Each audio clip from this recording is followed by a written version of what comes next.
के कैसरगंज लोकसभा से समाजवादी पार्टी का लोकसभा प्रत्याशी रह चुका हूँ।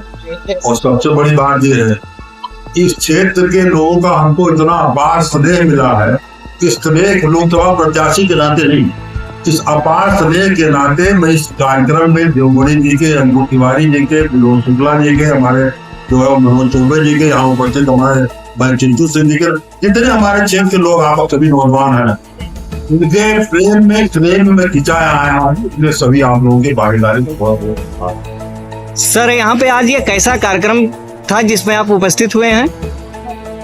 ये स्वामी विवेकानंद से संबंधित एक कार्यक्रम इस क्षेत्र को जागरूक करने के लिए, हमारे नौजवानों को क्षेत्र की सही दिशा जागृत करके, सही दिशा में चलने के लिए, चल करके दूसरे लोगों को जागृत करके देश के संचालन में देश को जागृत करने के लिए धार्मिक तौर पर विवेकानंद जी का जो स्वयं वो धार्मिक व्यक्ति थे और उनको ईश्वर का, देवी का, देवताओं का दर्शन उनके करने के हिसाब से उनको प्राप्त हुआ।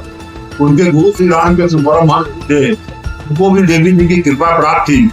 और सबसे बड़ी बात यह है, मैं भी इस बात को बड़े दावे के साथ कर सकता हूँ, अपनी अपनी आत्म चेतना को जागृत करके आप जितने लोग यहाँ पर उपस्थित हैं, देव तुल्य सभी को जागृति का दर्शन देवताओं का प्राप्त हो सकता है, इसमें कहीं कोई संदेह नहीं है। इसी को जागृत करने के लिए अभी आपके सर, आपके ऊपर समाजवादी पार्टी के नेता कैसरगंज लोकसभा सीट से उम्मीदवार घोषित किए थे, आप सेकंड जीत हासिल किए थे और अब विधानसभा चुनाव आ रहा है, इसके लिए आप क्या कहना चाहते हैं? देखिए, इसके लिए हम अभी मंच से कहते हैं, आप लोग सुन लेते। मैं चूंकि इस लोकसभा क्षेत्र से चुनाव हार जीत को जो है, चुनाव हारने के बाद रोना नहीं रोया जाता। चुनाव हारने के बाद बार बार तैयारी की जाती। मैं हारने के बाद इस क्षेत्र में इसलिए चल रहा हूँ कि हमारी जो आने वाले 2000 विधानसभा 27 है वो आएगी। जो भी प्रत्याशी हमारे राष्ट्रीय अध्यक्ष हमारे लोकसभा क्षेत्र के 5 विधानसभा में उनको जिता करके लोकसभा में पहुंचा, विधानसभा में पहुंचा करके और अपने राष्ट्रीय अध्यक्ष अखिलेश यादव जी को मुख्यमंत्री बनाने का अकेला मात्र मेरा लक्ष्य है। इसलिए मैं बताऊं सर, इस समय अयोध्या के मिल्कीपुर में चुनाव हो रहा है, वहाँ की रणनीति के बारे में आप बताएं। तो ये वहाँ की रणनीति साफ है। मिल्कीपुर के चुनाव को जो हमारी समझ सत्ता पक्ष के लोग हैं, लंबा कहना पड़ेगा थोड़ा, आप जो सत्ता पक्ष के लोग हैं वो केवल धर्म की आड़ लेकर के, बार बार धर्म की दुहाई लेकर के, क्योंकि सब जगह चुनाव अयोध्या हार चुके हैं।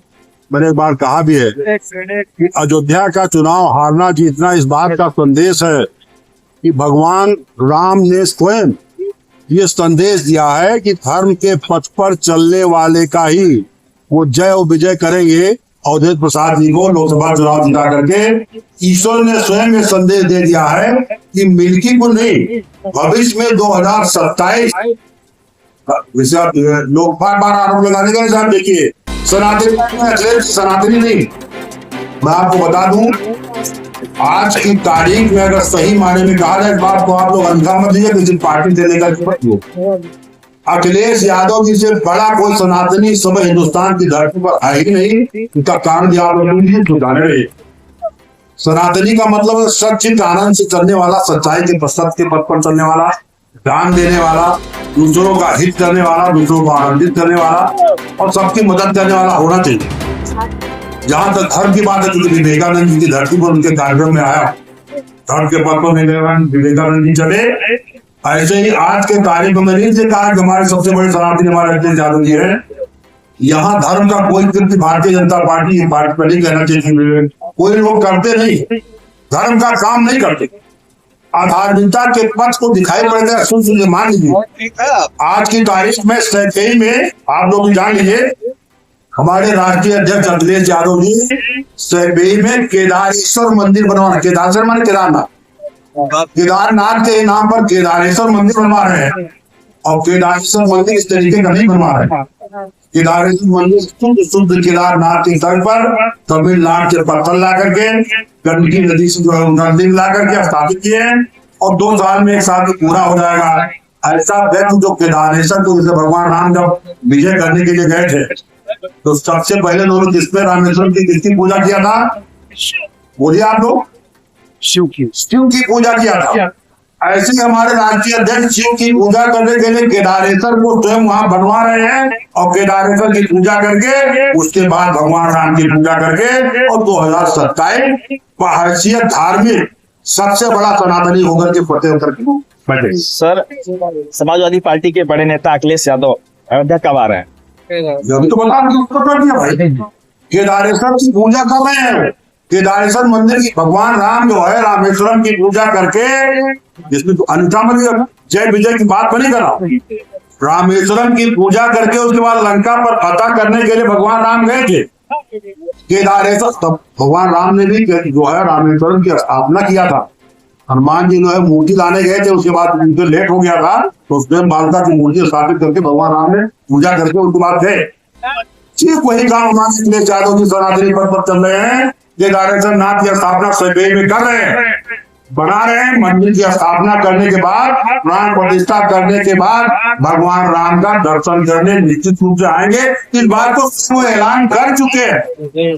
सर, इलाहाबाद में अब की बार कुंभ मेला लगा हुआ, इसके लिए आप क्या कहना चाहेंगे? देखिए कुंभ मेला, जहाँ तक आप लोगों ने बात किया है, कुंभ मेला बहुत दिनों से लगातार, आज से नहीं, वैदिक काल से जब से अमृत लेकर के चला गया और अमृत की बूंद जहाँ जहाँ गिरी वहां वहां कुंभ की स्थापना जो है स्वयं हो वैदिक तरीके से, धार्मिक तरीके से कुंभ का मेले का जो है आयोजन होता है।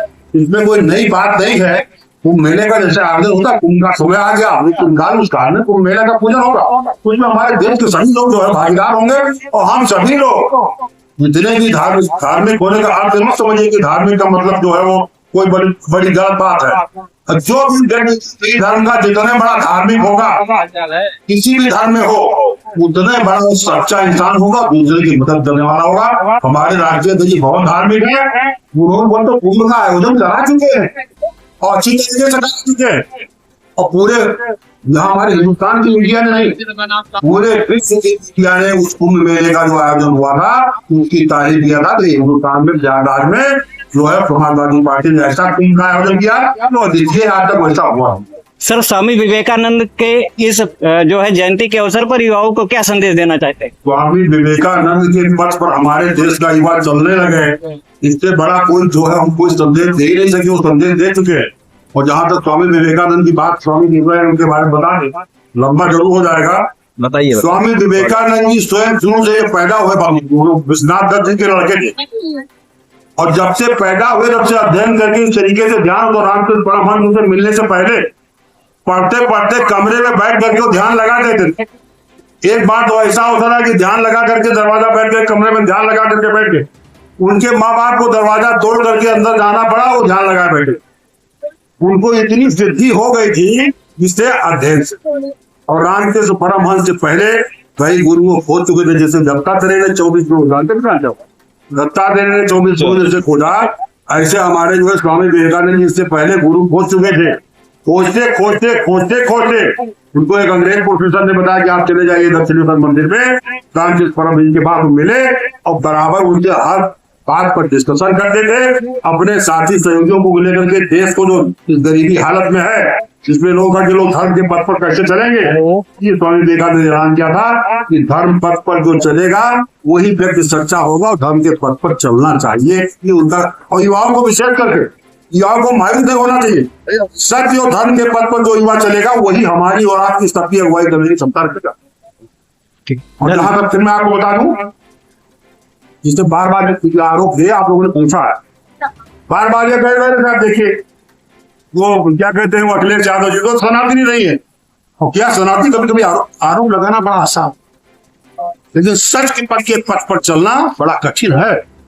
आप सभी लोग जानते हैं, मैं उदाहरण दे दूंगा, इसको आप लोग कहिएगा। आपको जितना ये ना हो कि मैं कहेगा मैं गोंडा के लोगों का स्वागत करता हूं, विशेष करके सोशल मीडिया का, यहाँ के मीडिया का, गोंडा के मीडिया के लोगों ने परिवर्तन करना सीख लिया है, क्योंकि मैं पहली तारीख में गोंडा है तो मैंने देखा। किस दादे में बता रहा हूँ, आज की तारीख में हालांकि कट शब्द है, अभी बहुत जल्दी हमारे माननीय प्रधानमंत्री नरेंद्र मोदी जी के माँ का देहावसान हुआ। कंधा लगाया था उन्होंने, एक फर्ज अदा किया था, लेकिन 12 दिन अपने घर पर रुक करके सर मुड़ा करके जो है हमारे हिंदू संस्कृति का पालन नहीं कर पाए। बहुत ही हमारे राष्ट्रीय अध्यक्ष के पिता का देहांत माननीय मुलायम सिंह जी का हुआ था। कंधा लगाना तो छोड़िए, तो हमारी उनकी परंपरा थी। जैसे हमारी हिंदू रीति रिवाज होती है, वैसे उन्होंने अपने पिता माननीय स्वर्गीय मुलायम सिंह जी का दाह संस्कार किया, हरिद्वार में जाकर के पिंड दान किया। और जैसे फूला ले जाकर के जाया जाता, कोई रीत उन्होंने छोड़ा नहीं था। जैसे हिंदू संस्कृति की रीत होती है, ले जाकर के पूरा हरिद्वार में दान किया था, स्नान किया था। और 13 दिन की परंपरा का जैसे हमारे यहाँ के वैदिक और पौराणिक और सांस्कृतिक हमारे यहाँ के विद्वानों ने जैसा बताया, उस तरीके से उन्होंने अपने हिंदू संस्कार से अपने पिता की सारी क्रियाएं की थी। तो वैदिक रूप से सनातनी कौन माने जाएंगे? रिसेंट अभी ताजा के हिसाब से हमारे अखिलेश यादव माने जाएंगे कि जिन्होंने अपने माँ का संस्कार नहीं किया, अपना सर तक भी नहीं छुड़ाया, उस पर सब नहीं चले जाए, कौन माना जाएगा? तो हमारी परंपरा के साथ तो माना जाएगा ना।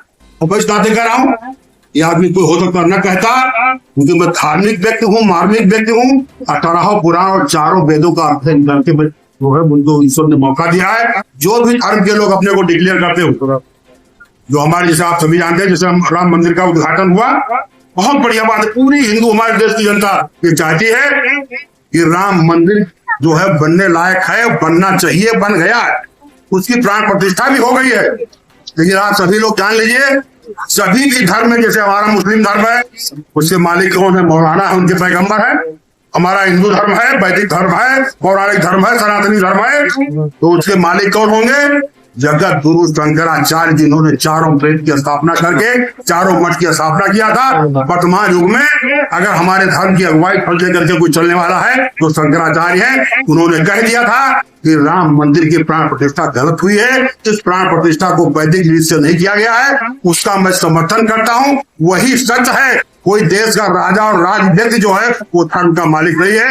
धर्म के मालिक जो धार्मिक है, सच्चे शंकराचार्य है। आपके क्षेत्र के अगर कोई विद्वान पंडित है, कथाकारक है, उसमें वर्तमान में हमारे स्वामी प्रेमानंद जी है, ये लोग धर्म के अगुवाई, जैसे स्वामी विवेकानंद जी है, धर्म की अगुवाई करके उन्होंने दिखाया, और धर्म के पथ पर चल करके दिखाया, अगुवाई करके नहीं दिखाया। सन्यासी वस्त्र भगवा पहन करके धार्मिक हमारे पूरे देश को प्रतिष्ठा दिया। ऐसा व्यक्ति जो भी हो, वो अगुवाई करने की हैसियत रखता है। और दूसरी बात को बता दे, ये आप लोगों ने प्रश्न पूछा है, हमारे यहाँ ब्रह्मा विष्णु महेश 3 लोग हैं। ब्रह्मा जी की पत्नी है कि नहीं है? आप लोग बताओ, है कि नहीं है? विष्णु की पत्नी लक्ष्मी है कि नहीं है? शंकर जी की पत्नी पार्वती है कि नहीं है? भगवान राम के वक्त सीता का जो है वो हो गया था, अलग चली गई थी, वो पृथ्वी पे समा गई थी। भगवान राम जब कोई भी वैदिक यज्ञ करते थे, सोने की मूर्ति स्थापित कर करके वैदिक रीत से, पौराणिक रूप से, सनातनी रूप से यज्ञ करते थे। आज की तारीख में सबसे बड़ी बात है, दुर्भाग्य है, राम का इतिहास है। सीता जी जनक नंदिनी थी, राजा की लड़की थी, और राजघराने में दशरथ की बहू थी, राम की पत्नी थी। लेकिन जब भगवान राम बर्बाद चले गए तो कांटा और कंकड़ पर, सीता जी ने हमारे देश के धार्मिकता का उदाहरण दिया था। कांटा और कंकड़ पर चल करके, पनघुटी में रह करके राम के साथ रहने का एक दृष्टांत हमको धार्मिकता से दिखाया है, जिसके दुहाई पर आज के लोग जो है वो सत्ता में है। दूसरी तरफ आज की तारीख में हमारे प्रधानमंत्री महलों में बैठे हुए हैं, और उनकी पत्नी आज की अभी तारीख में पैदल कांटों पे चल रही है। हमारे धर्म का इतिहास नहीं है। हमारे धर्म का इतिहास भगवान राम का है, जिसका अच्छा सा पालन हमारे राष्ट्रीय अध्यक्ष अखिलेश यादव जी आज की तारीख में कर रहे हैं, वो भी कर रहे हैं, उनके पूरा परिवार कर रहे हैं। पत्नी उनकी डिम्पल यादव धार्मिक रीति रिवाज में उनके साथ रहती है, प्रतिपक्ष बिंदा बन जाती है, भगवान के चरणों में मन कर देती है।